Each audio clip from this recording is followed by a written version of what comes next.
So right away I need to qualify the title of this video, Best Cartoon for Boys, only because the show is almost entirely male in its characters.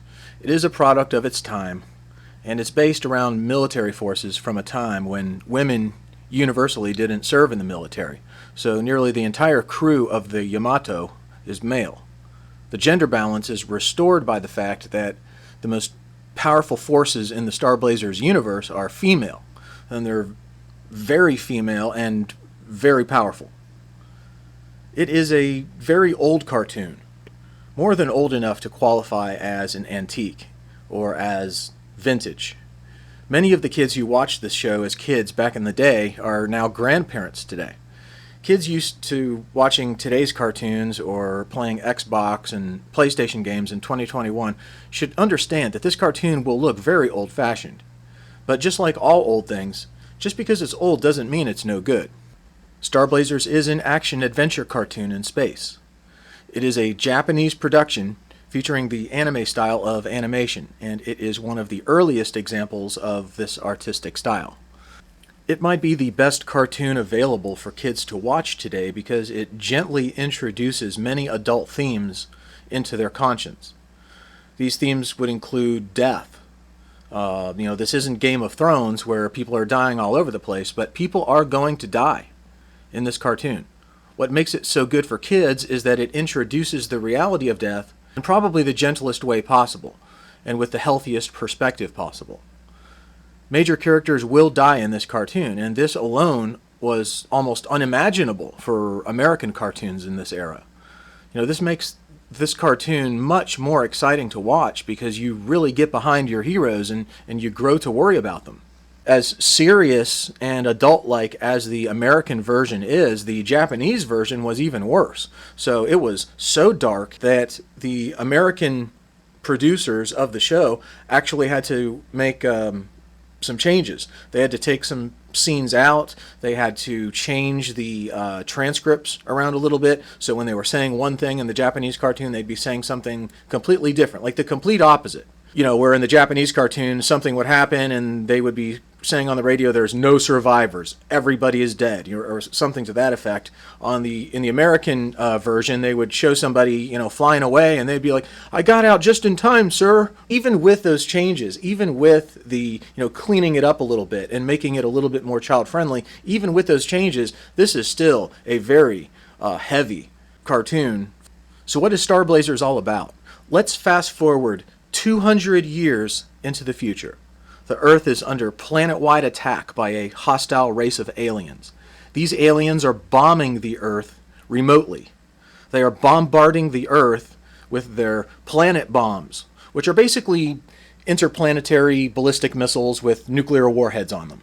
So they have completely destroyed the Earth's biosphere.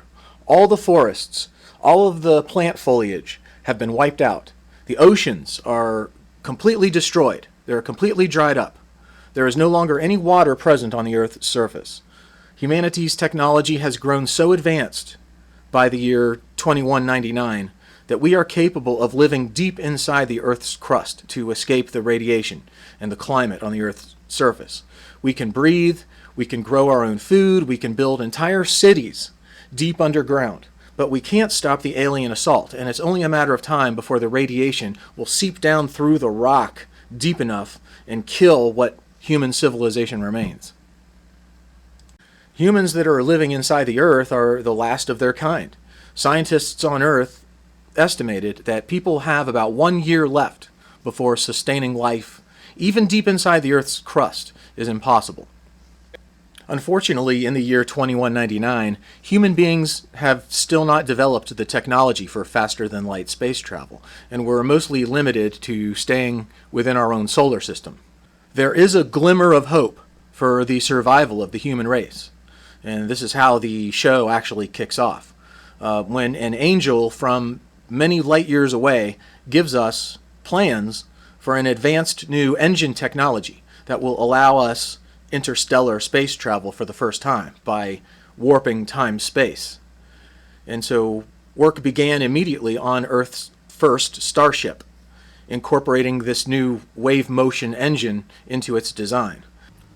The benevolent alien angel known as Starsha in the American version not only provided a new propulsion technology, her sister sacrificed herself on the surface of Mars to deliver hope in another technology. If there's any Trekkies out there listening, you guys might remember from the Star Trek movies Project Genesis. And Genesis was a way of restoring life to a planet's surface, or taking a barren planet where no life exists or no life is possible, and creating essentially a biosphere, seeding a planet with life. And so that is the real reason why humans were given this new engine technology, so they could go and retrieve this Project Genesis. It's not called that, but it's the same. It's an analogy. It's almost the exact same thing. To recover, I think in the U.S. cartoon it's called the Cosmo DNA. So bringing back the Cosmo DNA, that's the main mission of the human race in the show. It's very interesting how Star Blazers predates U.S. classics like Star Wars, and yet some of the elements of the plotline are identical. It's strange to say this, but actually the plot of Star Blazers is much better than that of Star Wars. We're not just rescuing princesses and blowing up enemy bases here. The urgency and the mission in Star Blazers is 1,000 times more important than any of that. It's like 1,000,000 times more important. Sure, one could argue that eventually the Empire would shatter the rebels in Star Wars, but in Star Blazers the doomsday clock is at 10 seconds to midnight. This is the doom of all people. It's staring down the certainty of extinction. This beefy ship was Earth's last throw of the dice. And for the astute listeners out there, you may have heard me say Yamato earlier in the video, and yes, you are correct. This new starship, the Argo, is that ship, the Japanese battleship from World War II. The Yamato was commissioned into the Imperial Japanese Navy at the high water mark of Japan's morale during the war. Not only had they just launched a surprise attack on Pearl Harbor just days earlier, but their armies were striking all across the Pacific, from Guam to Malaysia, from the Philippines to Dutch East Indies and Indonesia, from French Indochina going all the way to Burma eventually. So with every major military operation a stunning success, and this massive new battleship in their navy, the Japanese people felt a sense of invincibility. And like Admiral Yamamoto predicted, after destroying the U.S. fleet at Pearl Harbor, Japan would run wild in the Pacific for 6 to 12 months, winning victory after victory. Even Emperor Hirohito was quoted as saying, "The fruits of victory are tumbling into our mouths too quickly." But Japan's military success in the region would only last about 7 months, as the U.S. Pacific Fleet wasn't exactly destroyed in Pearl Harbor as much as it was damaged. Most notably, the U.S. fleet carriers weren't in port in December 7th, and so they were spared from the destruction. Now, this set the table for a showdown between carriers in the Battle of Midway, which proved to be the most decisive turning point in the Pacific theater of World War II. Star Blazers is rich with allegory, especially World War II allegory, and what comes out in the cartoon is the wake of Japan's spiritual struggle with losing World War II. At times, the Star Blazers crew struggle morally with the idea of using too much power and the possibility of taking so many lives unnecessarily. Now, this is all the more remarkable when who they're worried about have almost destroyed the Earth. But the allegories continue to emerge in smaller details as well. The super battleship Yamato of World War II was constructed under strict secrecy, so the Japanese people themselves were completely unaware that such a vessel was being built. The Argo was also built in complete secrecy. Now, it's unclear how much of the old bones of the Yamato was actually transferred to or incorporated in the new space battleship. Maybe it was just the soul of the ship that was resurrected. But whatever the case, it was only after the systems of the new ship were being powered up that the aliens detected something just below the surface. Now, the final mission of the old battleship Yamato was the most ambitious kamikaze suicide mission that the Japanese embarked on in the entirety of World War II. Now, this wasn't a single pilot in a small aircraft or a single pilot of a midget submarine. This was the largest warship ever built by the hands of man. A crew of thousands of sailors set off to bombard U.S. beachheads at point-blank range, with only enough fuel on board for a one-way trip.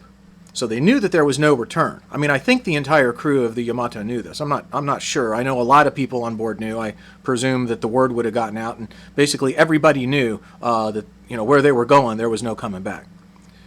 So the Yamato steamed out of port at night in the cover of darkness. Weather reports would give it plenty of cloud cover to mask it from reconnaissance aircraft, which were sure to be searching the area. With no aircraft available for escort, the Yamato relied solely on a few escorting destroyers to give her at least a minimum of protection from enemy submarines and enemy aircraft. The hopeless nature of this final mission is reflected in the mission of the Argo, a seemingly impossible mission to save Earth. The Argo is thankfully not only a battleship but also an aircraft carrier. So the lack of aircraft, and especially pilots, Japan suffered from late in World War II was solved in the design of the Argo. It's got hangars of fighter planes built into the bottom of its hull. Japan, allegorically, I guess there's another allegory to World War II, Japan experimented with such hybrid designs in World War II, combining the battleship and the aircraft carrier together. Now, this was a very unideal solution, but one that was thought to be critical after Japan's loss of 4 of its fleet aircraft carriers in the Battle of Midway. Both the Hyuga and Issei were refitted to this hybrid arrangement, compromising their roles as battleships by adding the capabilities of a compromised aircraft carrier, their stern armaments removed, and their decks were modified to support small hangars and flight decks. The Argo had a profile reminiscent of the 1940s Japanese battleship, the same layout of guns on its decks, but was of course massively upgraded in every conceivable way. Of course, humans, being the violent barbarians that they are, figured out how to modify the wave motion engine into a weapon of unknown power.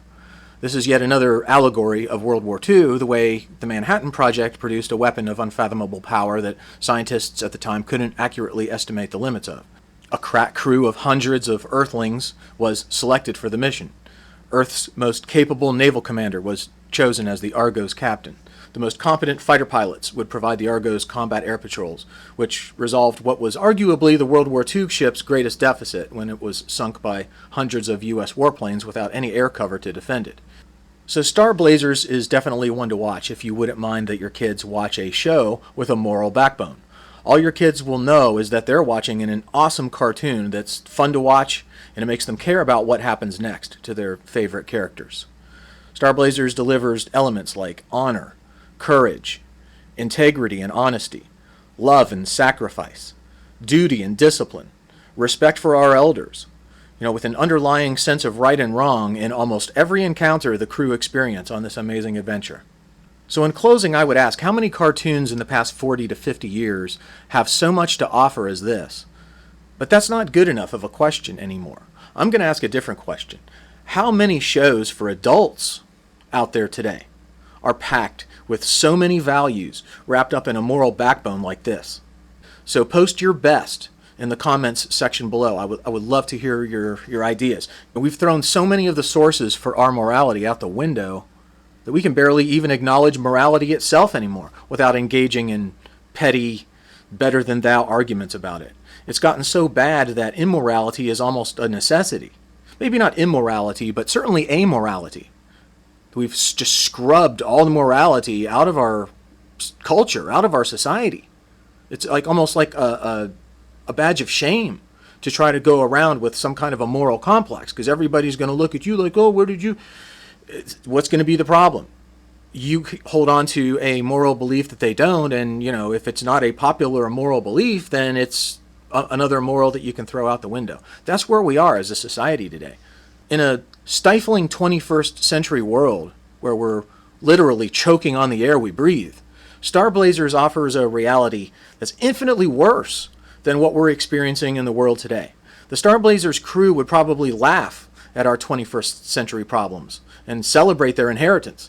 So at the end of the day, what we have here is a story about humankind and what it's capable of, when it does everything in its power to survive the ultimate annihilation, when it does its very best to overcome all the odds that are stacked against it.